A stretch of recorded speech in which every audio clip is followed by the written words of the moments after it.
Halo netizen asik Indonesia, berjumpa dengan saya yang juga lumayan asik di Indonesia.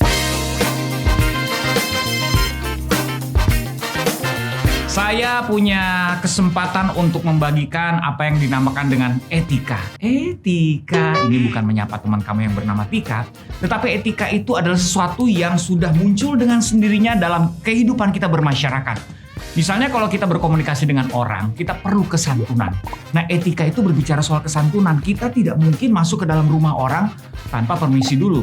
Kita tahu kesantunan itu diperlukan supaya kita bisa menghargai orang lain, kemerdekaan dan kebebasan orang lain.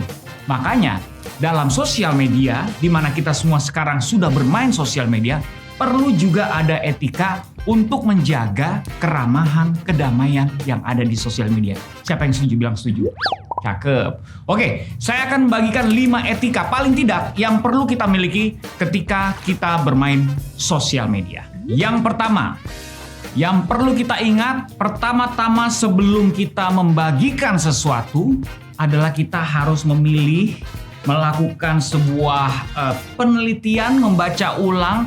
Jangan sampai yang kita posting itu ada data pribadi kita.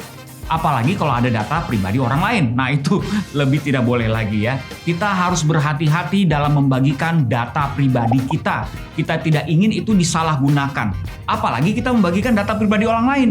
Misalnya, foto KTP anak kita. Walaupun dia keluarga kita, tetapi foto KTP tersebut mengandung banyak hal-hal yang sifatnya pribadi. Apalagi kita kasih foto KTP orang lain. Itu juga tidak boleh. Lebih tidak boleh lagi, bukan? Jadi nomor 1 itu, kita harus berhati-hati terhadap apa yang kita posting, terutama apa yang terkandung di dalamnya. Jika itu ada data pribadi atau sesuatu yang seharusnya dirahasiakan, jangan diposting. Oke? Itu etika yang pertama.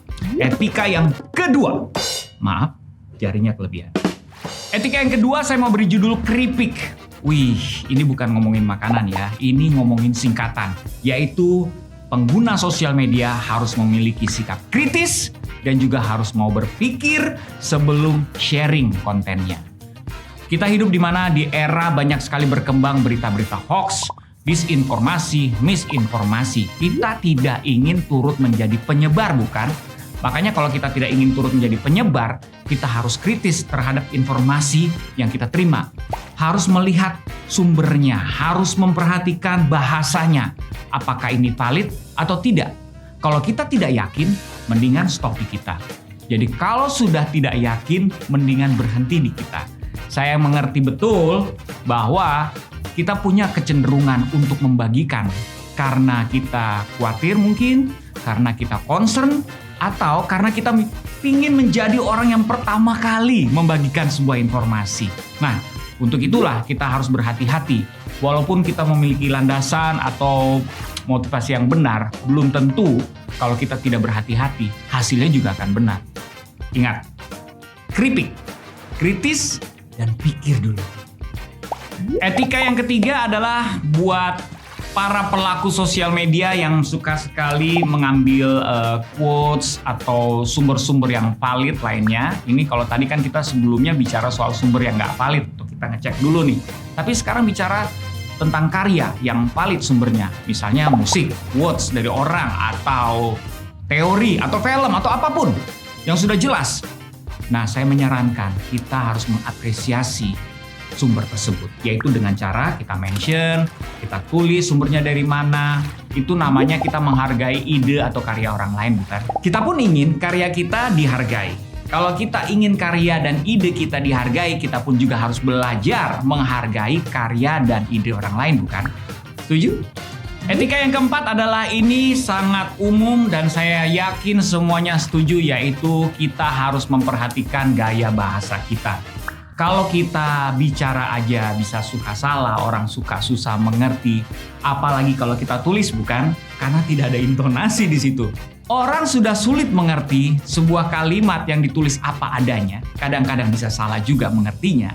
Apalagi kalau kalimat tersebut disertai dengan ujaran kebencian. Dimulai dengan, heh kamu. Maksudnya yang kasar-kasar seperti itu. Tentu saja itu tidak membuat suasana berkomentar di kolom kita akan nyaman atau enak dibaca, bukan? Ada etikanya. Semua bahasa, walaupun kita berbeda pendapat, ada baiknya. disampaikan dengan kesantunan. Yang kelima, ini saya menyarankan dan saya percaya ini bisa menjadi sebuah etika yang baik kalau kita membuat akun sosial media dengan sebuah kejelasan. Saya tidak berbicara soal data pribadi yang harus dibagikan, tetapi penting sekali untuk menjelaskan keberadaan kita paling tidak dengan gambar. Kenapa demikian? Karena sekarang banyak sekali akun-akun palsu, akun-akun anonymous. Wah, bahasanya sulit banget ya, yaitu yang tidak dikenal karena gambarnya bukan dirinya, tidak pernah posting sesuatu yang berhubungan dengan dirinya, atau bahkan tidak pernah posting sama sekali, tetapi ikut komen di mana-mana menyebarkan kebencian. Nah, itu harus kita waspadai. Kita tidak pengen menjadi akun yang seperti itu. Kita jaga sama-sama etika di sosial media. Itu dia kelima tips saya untuk etika di sosial media.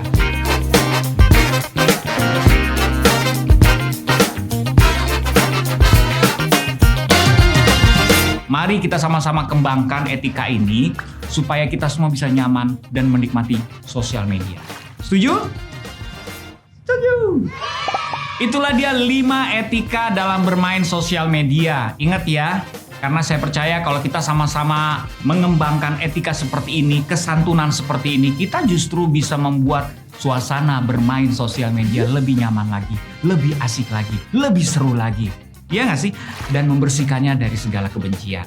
Nah, itu yang ingin kita wujudkan di Indonesia ini. Hey, jangan lupa ikuti juga Siber Kreasi kelas lainnya. Bukan cuma ini aja, banyak kelas lain yang seru dan juga bermanfaat. Banyak sekali yang bisa kita dapatkan di sana. Oke? Jadi kita ketemu lagi di Siber Kreasi kelas berikutnya. Bye!